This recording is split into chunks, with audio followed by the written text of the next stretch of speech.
പിതാവിൻ്റെയും പുത്രൻ്റെയും പരിശുദ്ധാത്മാവിൻ്റെയും നാമത്തിൽ ആമേൻ. യേശുനാഥൻ പറയുകയാണ്, ആർക്കെങ്കിലും ദാഹിക്കുന്നെങ്കിൽ എൻ്റെ അടുക്കൽ വന്ന് കുടിക്കട്ടെ.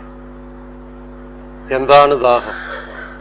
എല്ലാ കുടുംബങ്ങളിലും പല പല ദാഹങ്ങളുണ്ട്.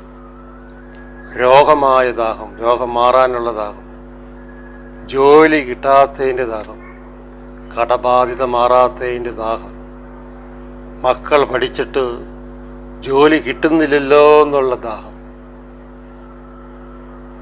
വിവാഹപ്രായം കഴിഞ്ഞിട്ടും വിവാഹം നടക്കുന്നില്ലല്ലോ എന്നുള്ള ദാഹം. നമുക്ക് ആ വചനം ഒന്ന് ശ്രവിക്കാം.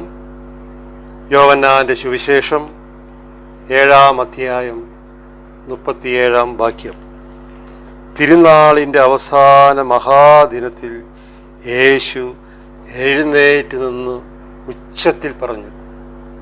യേശു തിരുനാളിൻ്റെ മഹാദിനത്തിൽ എഴുന്നേറ്റ് നിന്നു, എന്നിട്ട് ഉച്ചത്തിൽ പറഞ്ഞു, ആർക്കെങ്കിലും ദാഹിക്കുന്നെങ്കിൽ അവൻ എൻ്റെ അടുക്കൽ വന്ന് കുടിക്കട്ടെ.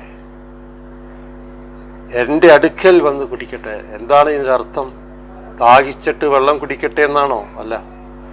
നമ്മുടെ കുടുംബജീവിതത്തിലെ ദാഹം, ഓരോ ദാഹം, രോഗമായ ദാഹം, ജോലിയില്ലാത്ത രോഗം, സമ്പത്തില്ലാത്ത രോഗം, വിവാഹം ഉദാശ സ്വീകരിക്കാൻ പറ്റാതെ പിറന്നിറഞ്ഞു നിൽക്കുന്ന മക്കളുടെ ദാഹം, വിദ്യാഭ്യാസം കിട്ടിയിട്ടും പൂർത്തിയാക്കിയിട്ടും ജോലി കിട്ടാത്ത ദാഹം.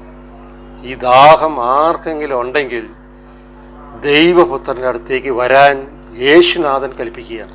എന്താണെന്നറിയാമോ? അവനാണ് ഈ ലോകത്തിലെ സമ്പന്നനായ ഏകരക്ഷകൻ. യേശുനാഥൻ്റെ അടുത്തുള്ള സമ്പത്ത് എല്ലാം ഈ ഭൂലോകത്ത് ഒരു മനുഷ്യൻ്റെയും കയ്യിലില്ല. അവനെല്ലാം സാധ്യമാണ്. യേശുവേ സ്തോത്രം, യേശുവേ നന്ദി. നമുക്ക് പ്രാർത്ഥിക്കാം. പിതാവിൻ്റെയും പുത്രൻ്റെയും പരിശുദ്ധാത്മാവിൻ്റെ നാമത്തിൽ